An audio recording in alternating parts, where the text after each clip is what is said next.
Hello दोस्तों, क्या आपने भी पशुपति व्रत किए लेकिन मनोकामना पूर्ण नहीं हुआ?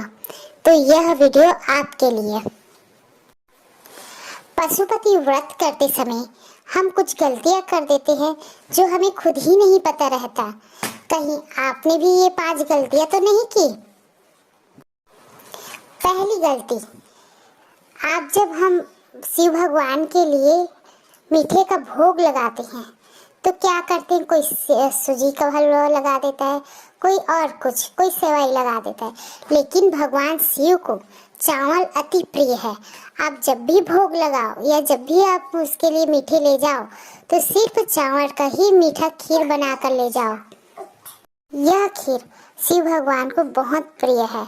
तो आप जब भी मीठे का भोग लगाओ या मीठे का हलवा बनाओ तो खीर चावल का ही यूज करें। दूसरी गलती, जो आप मिट्टी का दिया ले जाते हो उसके बदले चावल आटे के बने हुए दिया ले जाना चाहिए, क्योंकि चावल से बनी कोई भी वस्तु शिव भगवान को अति प्रिय है।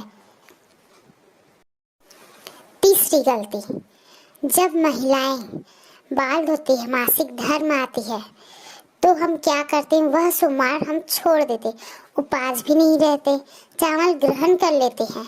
लेकिन कोई भी उपवास में, चाहे पशुपति के उपवास हो, जब मासिक धर्म आता है तो वह सोमवार उपवास को रहना ही है।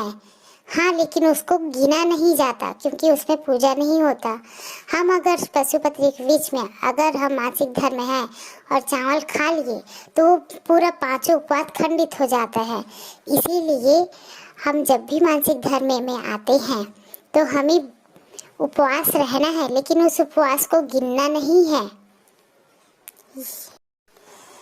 चौथी गलती यह है कि सोमवार के दिन कभी भी आप बेलपत्ता मत तोड़े, उसके पहले तोड़ कर रखें। रविवार के दिन उसमें भी आपको दोपहर में बेलपत्ता नहीं तोड़ना है। और आपको कभी भी काले कपड़े या काले रंग से बनी हुई कपड़े में कोई भी काले रंग के डिजाइन का नहीं पहनना है। आपको सफेद वस्त्र धारण करना है, या फिर आप सुहागन तो हो ही तो लाल के साथ सफेद वस्त्र धारण कर लीजिए। 5वें सोमवार मतलब लास्ट सोमवार को आप 5 या 7 लड़कों को भोजन कराएं।